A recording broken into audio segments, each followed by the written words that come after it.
Hello students, तो इस video में जो कि फोर्थ वीडियो है इलेक्ट्रिकल एनर्जी एंड पावर का, इसमें हम लोग न्यूमेरिकल नंबर 16 से लेके लास्ट न्यूमेरिकल 21 तक डिस्कस करेंगे कंसाइज फिजिक्स सेलेना पब्लिकेशन से। तो आइए शुरू करते हैं न्यूमेरिकल नंबर 16 से। देखिए इस न्यूमेरिकल में दो रजिस्टर्स दिए हुए हैं, resistor A and resistor B नाम दे दिया उसको, और ये दोनों पैरेलल में जोड़े गए हैं। इन रजिस्टर्स की वैल्यूज गिवन थी 4 ओम और 6 ओम।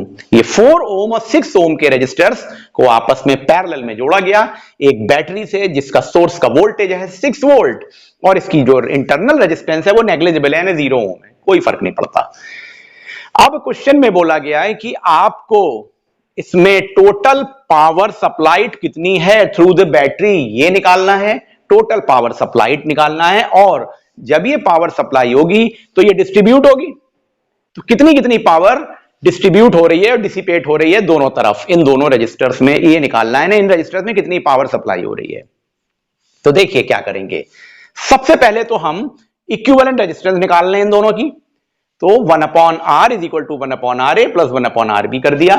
तो 1/R is equal to 1/4 plus 1/6, इसको सॉल्व करना आप जानते हैं। तो पैरेलल में जो इक्विवेलेंट रेजिस्टेंस आएगी वो 2.4 ओम्स हो जाएगी। अब आपने power supplied by the battery निकाल ली। कैसे निकाली? P is equal to V square by R के रिलेशन से, जो आप जानते हैं रेटिंग का रिलेशन होता है। तो 6 स्क्वायर, क्योंकि बैटरी का वोल्टेज दिया था, अपॉन 2.4 जो आपने इक्विवेलेंट रेजिस्टेंस निकाली, इसको लिख दिया। तो 15 वॉट टोटल आ गया। ये टोटल पावर निकल के आई बाहर, यानी इतनी सप्लाई हो रही है पावर की। अब जो पावर जाएगी वो डिसिपेट होगी, मतलब इन दोनों में जाएगी। तो हमने जो ये यहां पर पावर निकाली 15 वॉट, ये टोटल पावर सप्लाई हो गई। अब ये डिस्ट्रीब्यूट होगी इन दोनों में। तो देखिए क्या करना होगा हमको power dissipated in each resistor निकालना है। तो फॉर्मूला हमारे सामने होता है P is equal to V into I, क्योंकि वोल्टेज सप्लाई तो हम यही लेंगे, लेकिन हमको क्या चाहिए, हमको चाहिए यहां जाने वाली करंट। यहां कितनी करंट जा रही है IA, और यहां कितनी करंट जा रही है IB। क्योंकि अगर हम वोल्टेज करंट और पावर का रिलेशन देखें तो P is equal to V into I होता है। तो हम उस रिलेशन से सबसे पहले निकालेंगे current in the resistor A और current in the resistor B, और इसके लिए V is equal to IR formula होता है। तो IA is equal to V upon RA और IB is equal to V upon RB लिख दिया। IA यानी कि current in the resistor A कितनी आ जाएगी, वोल्टेज दिया हुआ है 6 वोल्ट और रेजिस्टेंस हमें दी हुई है 4 ओम, तो 6 अपॉन 4, तो देखिए ये 1.5 एम्पियर करंट चली जाएगी यहां पर। यहां जाने वाली करंट होगी 1.5 एम्पियर, और यहां पर सेकंड वाली कंडीशन में 6 वोल्टेज है और 6 रेजिस्टेंस है, तो जाने वाली करंट होगी 1 एम्पियर। तो यहां जाने वाली करंट होगी 1 एम्पियर। तो देखिए ये 6/6 V अपॉन RB 1 एम्पियर आ गया। अब दोनों की पावर डिसिपेटेड निकाल लीजिए। तो power dissipated P is equal to V into I का रिलेशन होता है। तो 6 इंटू 1.5 यानी कि 9 वॉट, और यहां पर होगा power in the B V into I, फिर वही फॉर्मूला लगाया। तो 6 इंटू 1 यानी कि 6 वॉट। तो आप देखिए 9 और 6 15, वही देखिए 15 वॉट की करंट टोटल पावर थी टोटल, वही पावर फिर से आ गई। और हमने इंडिविजुअल रेजिस्टेंस में कितनी पावर डिसिपेट हो रही है उसको निकाल लिया, 9 वॉट एंड 6 वॉट।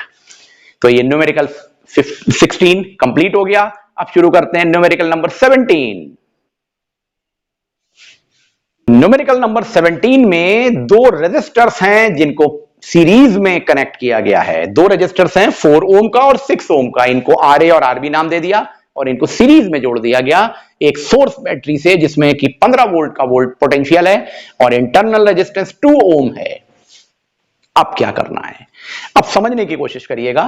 जब यहां से करंट जा रही है इसमें, तो यहां से ये करंट जाएगी, ये करंट इस रजिस्टर में आएगी, इस रेजिस्टेंस में आएगी, तो यहां पे पोटेंशियल डिफरेंस VA क्रिएट होगा, यहां पोटेंशियल डिफरेंस VB क्रिएट होगा।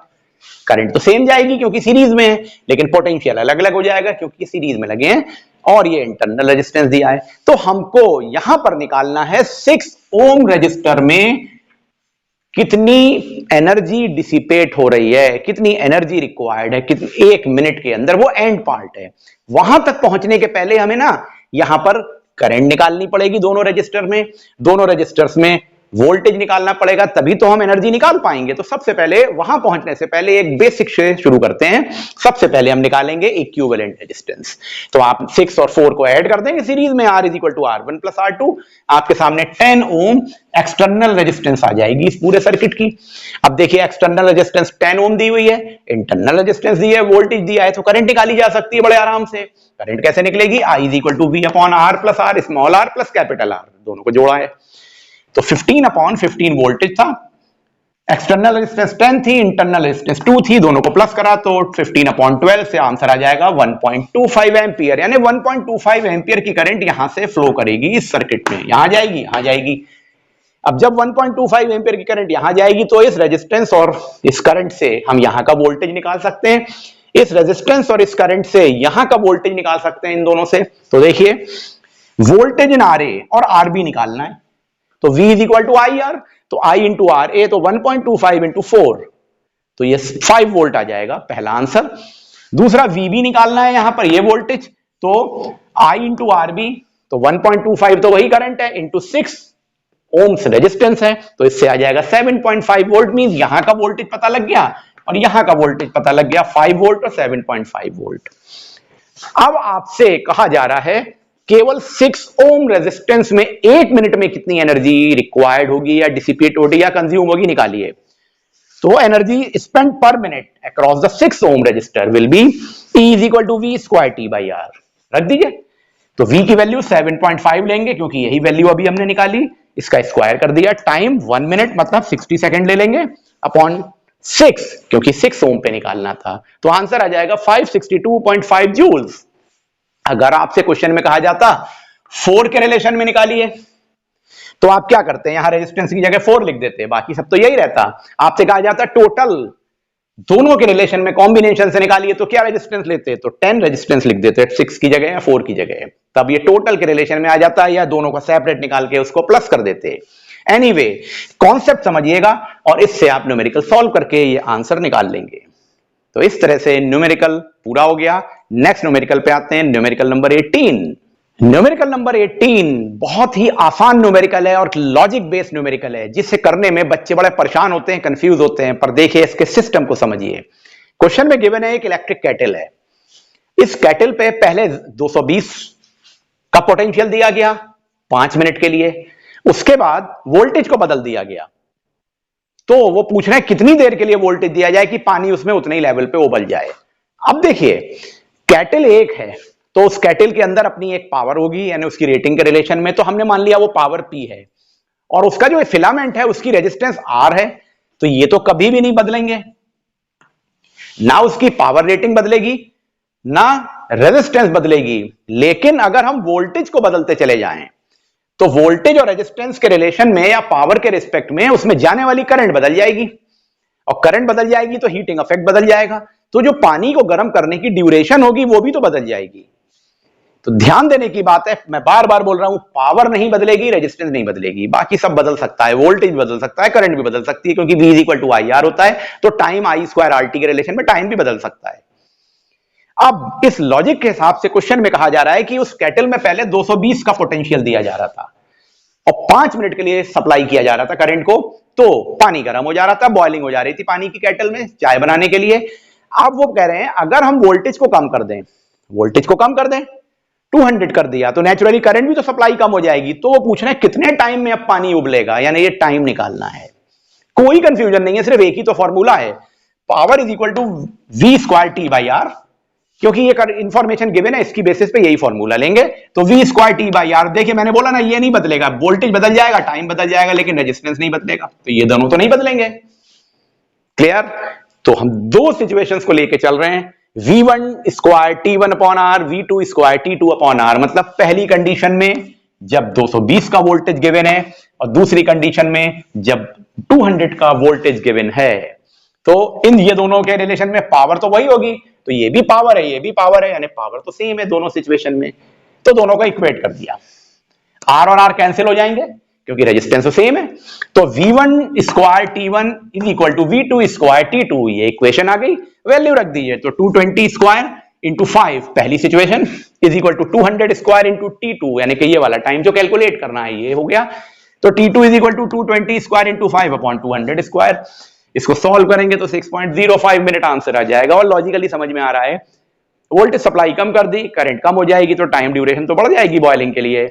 In this way numerical number 18 आप समझ में आ गया होगा। अब शुरू करते हैं न्यूमेरिकल 19। न्यूमेरिकल नंबर 19 में देखिए गिवन है एक सोर्स वोल्टेज है जो कि 220 वोल्ट का है, उसके थ्रू एक टोस्टर में गर्म किया जा रहा है, उसको हीट किया जा रहा है, और जिसमें करंट की सप्लाई हो रही है 8 एम्पियर की। 220 के सोर्स वोल्टेज पे 8 एम्पियर की करंट की सप्लाई हो रही है टोस्टर में, और इसको 2 घंटे तक यूज किया जा रहा है। तो पूछा जा रहा है एनर्जी डिसिपेटेड यानी एनर्जी कंज्यूम्ड कितनी होगी, और उसका बिल निकालना है at the rate of ₹4.5 kWh के रिलेशन में। तो सबसे पहले एनर्जी निकालें, energy consumed in kilowatt hour, E is equal to VIT, क्योंकि यही इंफॉर्मेशन गिवन है तो ये लिख दिया, E is equal to VIT, V की जगह 220, करंट है 8 एम्पियर और टाइम है 2 आवर्स, तो 3520 वॉट आवर या 3.520 किलोवाट आवर हमारी टोटल एनर्जी कंज्यूम्ड आ जाएगी। अब बिजली का बिल पे करना है जो उसके रिलेशन में, वो है ₹4.5 पर kWh, तो टोटल कॉस्टिंग कितनी हो जाएगी, मल्टीप्लाई कर दीजिए 3.520 into 4.5, you will get answer ₹15.84 total bill आ जाएगा। तो अब शुरू करते हैं न्यूमेरिकल नंबर 20। आइए अब डिस्कस कर लेते हैं न्यूमेरिकल नंबर 20। देखिए इस न्यूमेरिकल में मैं एक चीज पहले ही मेंशन कर दूं, जो बुक में आपके न्यूमेरिकल दिया हुआ है एक नए एडिशन में ये न्यूमेरिकल यही है जो मैंने डिस्कस किया है, पुराने एडिशन में थोड़ा सा बदल के न्यूमेरिकल है, लेकिन दोनों को करने का तरीका सेम है। तो आप मेथड को समझिएगा। तीसरी बात, जो आंसर यहां निकल रहा है वो आपके बुक के आंसर से मैच नहीं करेगा, क्योंकि बुक का आंसर करेक्ट नहीं गिवन है। तो आप बिल्कुल परेशान मत होइएगा, ये देखिए कि आपका कैलकुलेशन ठीक होना चाहिए और ये देखिए मेथड ऑफ वर्किंग ठीक होनी चाहिए। तो वो न्यूमेरिकल का आंसर वहां जो दिया हुआ है वो ठीक नहीं है, वो जो आंसर आ रहा है वो इस पॉसिबिलिटी से नहीं आ सकता है जब 3 आवर्स का कंडीशन ले रहे हैं और ये सिचुएशन ले रहे हैं। अगर नंबर्स को बदल दें तो वो आंसर आ जाएगा, या रेट को बदल दें तो आंसर आ जाएगा। वो फिलहाल उससे हमें कोई फर्क नहीं पड़ता, हमको इस क्वेश्चन को समझना है। क्वेश्चन ये है, एक इलेक्ट्रिक आयरन की पावर दी हुई है 2 kW यानी कि 2000 वॉट या 2 किलोवाट, और वोल्टेज सप्लाई हो रही है 220 वोल्ट। इसको 3 घंटे तक डेली यूज कर रहे हैं, एक हफ्ते तक, तो कितना बिल देना पड़ेगा एट द रेट ऑफ ₹4.25 पर kWh में। तो सबसे पहले तो एनर्जी निकाल लें। तो energy consumed in 3 hour in a day, पहले एक दिन के लिए निकालें। तो energy is equal to power into time, तो equal to 2 kW into 3 hour, kilowatt hour में निकाल लिया, तो 6 किलोवाट आवर एनर्जी आ गई, एक दिन में कंज्यूम होगी। 7 दिन में कितनी होगी, 6 इंटू 7 42 kWh। अब पर kWh 4.25 रुपीज का बिल आता है, तो टोटल बिल पे कितना होगा, 42 kWh इंटू ₹4.25 kWh के रिलेशन में, तो ₹178.50 आंसर आ जाएगा। ये आंसर आपके आंसर से मैच नहीं करेगा, क्योंकि वहां पे वो डिस्पैरिटी है उसमें। आपको मेथड समझ में आ गया, तरीका समझ में आ गया, आंसर निकल आया। तो अब आते हैं लास्ट न्यूमेरिकल पे, numerical number 21। Numerical number 21 last numerical को डिस्कस कर लें। तो देखिए एक गीजर है जिसकी पावर दी हुई है 1500 वॉट और वोल्टेज है 250 वोल्ट, ये इसकी रेटिंग गिवन है, और इसको 250 वोल्ट की सप्लाई दी जा रही है। तो आपसे कहा जा रहा है ये निकालिए कि करंट इसमें कितनी ड्रॉ होगी, सबसे पहले पार्ट में। दूसरे पार्ट में कहा जा रहा है कितनी एनर्जी कंज्यूम होगी 50 घंटे में, ये निकालिए। और तीसरे पार्ट में है कि अगर ₹4.20 पर kWh के रेटिंग है, बिल है, तो टोटल बिल कितना पे करना पड़ेगा इस पावर कंजम्पशन में 50 आवर्स में। तो सबसे पहले करंट निकालें, बड़ा सिंपल है, अब तो आपको बिल्कुल क्लियर हो गया होगा। Power is equal to voltage into current से करंट निकाल लिया, I is equal to P upon V, 1500 upon 250, 6 ampere current आ जाएगी। अब एनर्जी कंज्यूम्ड इन 50 आवर निकाल लीजिए, energy is equal to power into time, power 1500 watt दी है इंटू टाइम 50 आवर्स, मींस आपने निकाल लिया 75000 वॉट यानी कि 75 kWh। तीसरे पार्ट में बिजली का रेट है 4.20 पर kWh, तो टोटल बिलिंग कितनी आ जाएगी 75 kWh इंटू 4.20, 315 रुपए। ये आंसर आ गया। इन दिस वे हम लोगों ने यहां पर पावर और इलेक्ट्रिकल एनर्जी से रिलेटेड सारे न्यूमेरिकल कंप्लीट कर लिए हैं। Thank you.